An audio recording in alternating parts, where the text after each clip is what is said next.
부동산 대책과 관련된 또 하나의 논란을 짚어드리도록 하겠습니다. 자, 신문 함께 살펴보겠습니다. 판넬 보여드릴 텐데요. 세계일보 지금 함께 소개해드리겠습니다. 33억 원짜리 집을 고가의 주택을 보유한 국토부 제1차관의 발언이 논란입니다. 돈 모아서 집을 사라. 돈 모아서 집 살 수 있으면 돈 모아서 집을 샀겠죠. 그러나 지금 상황에 돈 모아 집을 살 수 없는 상황인데 돈 모아 집을 사라라고 해서 논란이 되고 있습니다. 집값 안정되면 기회가 온다. 지금 급하게 집 살려고 하면서 스트레스 받지 말고 기다려라. 돈 모으면서. 그리고 나중에 집값 낮아지면 그리고 혹은 집값이 지금처럼 유지가 되면 그때 모아뒀던 돈으로 집을 사라라고 한 유튜브 방송에 나와서 이야기를 해서 현실과 동떨어진 인식이 아니냐라는 반발과 함께 비판의 목소리가 상당히 많이 나오고 있는 상황입니다. 자, 목소리를 저희가 직접 한번 들려드리겠습니다. 들어보시죠. 지금 살려고 하니까 그런 스트레스를 받는데 만약에 저희가 시장이 안정화되고 그 안정화돼서 집값이 떨어지면 뭐 그 혜택은 당연히 이제 굳이 고려 안 해도 되잖아요. 집값 자체가 내려가 버리니까. 근데 만약에 가격이 유지가 돼도 내 소득이 또 계속 또 벌게 되면 그 돈이 또 쌓이면 또 그때 가서 사면 되거든요. 어차피 기회는 돌아오게 돼 있다고 저희는 보고 있습니다. 그러니까 자, 소득을 모아서 집을 사라. 어차피 기회는 돌아온다. 집값을 유지시켜주든 아니면 떨어뜨려 줄 테니까 그때까지 돈을 차곡차곡 모아라라는 겁니다. 자, 모으면 어떻게 될까요? 지금부터 하나씩 설명을 드리겠습니다. 월급 모아 집 사라. 20대 청년이라고 가정했을 때 30억짜리 서초구 9평 아파트를 사려면 월급 287만 원, 25세에서 29세 평균 2022년 기준입니다. 뭐 지금 좀 올라봤자 한 300만 원 정도 되겠죠? 자, 그렇다면 30억짜리 집을 사기 위해서는 1,045개월이 필요하고 그건 87년 1개월이 걸린다는 겁니다. 87년을 돈 한 푼 쓰지 않고 받은 월급을 차곡차곡 모아야 집을 사는데 20대 청년이 87년 뒤에는 100세가 될 것 아니겠습니까? 결국 평생 집을 못 사는 상황이 될 수도 있다는 건데 국토부 1차관이라는 분께서 저렇게 말씀하시는 게 맞느냐. 자, 내로남불 논란 또 뒤따르고 있습니다. 1차관 이상경 차관의 재산 목록을 봤더니 56억짜리의 자산가였습니다. 56억이나 갖고 있고 현 공직자 재산 3위에 랭크가 되어 있습니다. 배우자 명의로 성남 백현동 아파트 33억 5천만 원짜리 보유하고 있고 정자동 에도 보증금 1억 원 그리고 아파트 임대 관련 채무 14억 8천만 원. 채무도 있어요. 자, 본인 명의 수정구 아파트 최근 매도했다고 합니다. 본인도 본인 돈으로 산 게 아니라 돈을 빌려 샀네요. 대출 받아서 집을 산 거예요. 그러면 그래놓고 지금 차곡차곡 돈을 모아서 살아라고 하니까 불만들이 터져 나오는 겁니다. 양희 변호사님 어떻게 보셨습니까? 제가 안 그래도 지금 국토부 차관이 지금 갖고 있다는 아내 명의로 갖고 있다는 아파트에 대해서 이제 그 부동산 사이트에 들어가서 평판을 보니까 오늘 아침에 보니까 그런 내용이 올라와 있더라고요. 이게 차관이 가진 거 보니까 이 아파트는 검증된 아파트다라고 하면서 뭐 입주민 포함 이런 사람들이 우리 아파트 계속 오를 거다라는 그런 희망을 갖다가 보여주더라고요. 저는 이제 사실 이렇게 하면은 어떻게 보면은 자기 집값을 떨어뜨리는 정책을 할 수가 있을까? 그런 생각이 들거든요. 뭐 저렇게 요지에 뭐 잘 나가는 비싼 아파트를 갖고 있으면서 집값을 안정시키는 저걸 떨어뜨려서 다른 사람들이 사게 하는 그런 정책을 과연 할 수 있을까? 일단 그런 생각이 들고 그리고 아까 이제 뭐 앵커께서 보여주셨지만은 요즘 사실 취직을 빨리 해도 20대 후반, 아니 30대 초반 넘어가는 경우가 많은데 그렇습니다. 산술적으로 87년을 모아서 집을 산다?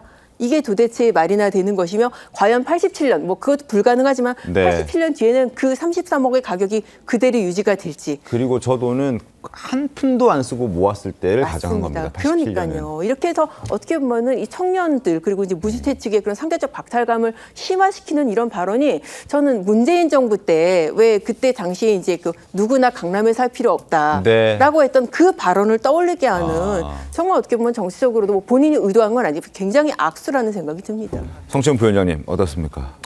일단 저는 이 부동산 정책의 선의를 갖고 있다고 계속 말씀드리고 싶고요. 그러니까 실수요자 저 같은 사람입니다. 그러니까 실수요자 네. 중심으로 좀 아파트를 구매할 수 있도록 하기 위한 정책들이었고, 다만 이상경 차관의 발언이 그렇게 적절해 보이진 않습니다. 왜냐하면 아까 말씀하신 것처럼 청년들이 느끼기에 박탈감을 느낄 수밖에 없죠. 그리고 이런 발언을 하시려면 저는 정부 관계자든 민주당 의원들이든 뭔가 융자를 끼고 집 산 분들, 고가의 아파트를 갖고 계신 분들은 발언을 자제하는 게 필요하다고 생각합니다.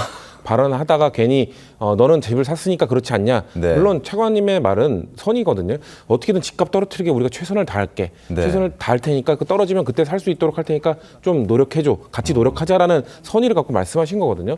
그리고 아까 87년은 제가 생각할 때는 뭐 어떤 의도로 말씀하시는지 알겠는데 조금 악의적이죠. 왜냐면은 그 87년 동안 승진 안 합니까? 월급 안 오릅니까? 그러니까 그런 것들을 다 반영해서 그렇게 해도 수십 년이겠죠. 그렇게 네. 해도 수십 년이고 그렇게 해도 정말 한 푼도 안 쓰고 모아야 되는 정말 고가의 돈이겠죠. 네. 그럼에도 불구하고 너무 지금 정부에서 추진하고 있는 부동산 정책에 대해서 자기들만 이 강남에 뭐 좋은 곳에 고가의 아파트를 사려고 하고 나머지는 못 사게 하려는 것이다. 너무 이런 프레임으로 접근하지 마시고 정말 주택을 사고자 하는 정말 최초 주택 구입자나 신혼부부들 이런 사람들 아닌 뭔가 너무 많은 사람들이 여기에 뭔가 투자를 목적으로 뭔가 사실상의 투기에 가까운 것들을 뛰어들면서 가격이 너무 올라가고 있으니까 실수요자를 위한 가격 안정을 위해 한번 노력해 보겠다라는 거니까 조금 지금 6일 지났습니다. 조금 네. 지켜봐 달라는 말씀 드리고 싶습니다. 알겠습니다. 야당에서는 국민을 조롱한다라는 비판이 나왔습니다. 국감장에서는 이차관을 비롯한 이재명 정부 참모들의 부동산 현황을 공개하면서 질타를 쏟아냈는데 그 목소리 들어보시죠. 지금 이번 부동산 정책에 대해서 젊은 기자들, 그다음에 젊은이들, 신혼부부들 이런 분들이 뭐라고 얘기하냐면 아 진짜 이런 개 XX 이렇게 얘기를 해요. 대통령실의 비서관들의 36%가 강남에 부동산을 가지고 있어요. 자기들은 샀어요. 그러니까 열받는 거예요. 우리는 못 사게 하고 지들은 사고. 저 김상호 비서관 다세대 주택 강남 대치동의 6채 구이동의 아파트. 이 사람 왜 안 팔아요 집? 부모님이라도 정려를 받거나 상속받아서 현금을 갖고 있지 않는 사람들은 집을 살 수 없는 구조거든요. 이게 저는 과연 이게 정당한 건가? 자, 뭐 여기 계신 분들은 뭐 주택을 보유하고 계신지 혹은 또 집을 필요로 하는 상황인지는 제가 잘 모르겠습니다만 적어도 과거의 일반적인 사례는 은행에서 대출을 받아서 그 대출을 받은 돈으로 집을 사고 그리고 그 대출을 갚아 나가면서 자기 집을 마련하는 게 일반적이었는데 지금 그게 막혀버리니까 최인우 의원님 그것 때문에 지금 불만이 굉장히 많습니다.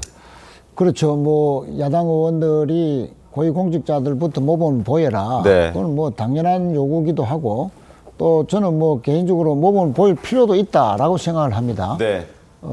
사실 문재인 정부 때 고위공직자들, 국회의원까지 포함해서 일가구 다주택자들 가급적이면 좀 꼭 필요한 자기가 살고 있는 집 뭐에는 좀 매물로 내놨으면 좋겠다. 네. 특히 우리 국회의원들은 당에서 좀 그런 권고가 있었죠. 저도 해운대 집 팔고 우리 지역구 그걸 이제 한 채를 남겨놓고 네. 집에 살고 있는데 저처럼 한 분도 있고 네. 또 전혀 또 안 따는 분도 있고요. 또 어떤 고위공직자는 지역구 거는 팔고 강남 거는 또 안 팔고 있어서 아 이거 너무 이거 표리부동한 거 아니냐, 정부의 핵심 관계자가 그러면 되느냐, 네. 이렇게 해서 사실은 그 정서적으로 상당히 불만이 많았죠. 이번에는 경우가 다릅니다만 야당 의원들이 저런 지적들이 좀 강하게 보이는 측면도 있지만 네. 그러나 모범적으로 고위공직자들이 좀 솔선수범할 필요는 분명히 있어 보입니다. 알겠습니다. 다만 이제 이상경 차관의 그 어제 유튜브를 저도 거의 다 들었거든요. 처음부터 끝까지 다 들었는데 네. 전체적으로는 너무 서울의 부동산 가격이 강남을 중심으로 해서 급등했고 네. 또 이것이 서울 전역으로 수도권 전체로 확산될 조짐이 뚜렷했기 때문에 네. 강력한 대책이 지금은 꼭 필요한 시기였다. 그리고 앞으로 이런 규제, 특히 토지 거래 허가제라든지 과열지구 지정 네. 이것으로 해서 다소 불편한 분들이 일부 계시겠지만 네. 그러나 이후에 보유세라든지 또는 네. 아주 구체적인 실감나는 이재명 정부 하에서도 양질의 아파트를 싼 가격에 살 수 있다는 구체적인 공급 대책이 나온다면 분명히 집값이 안정될 것이고 또는 우하향될 가능성도 있다. 그런 측면에서 좀 양해해 달라 네. 하는 그런 취지의 연장선상에서 네. 그렇게 저 말이 나왔는데 네. 그 말만 딱 보면 문제 소지가 있습니다만 네. 전체 맥락은 그런 선이었다. 네. 그래서 이 차관께서 오늘이라도 좀 본인의 그 진심을 네. 아주 축약해서 일반 국민들도 특히 서울 시민들이 이해할 수 있는 정도로 임팩트 있게 다시 한번 해명할 필요는 있어 보입니다. 알겠습니다.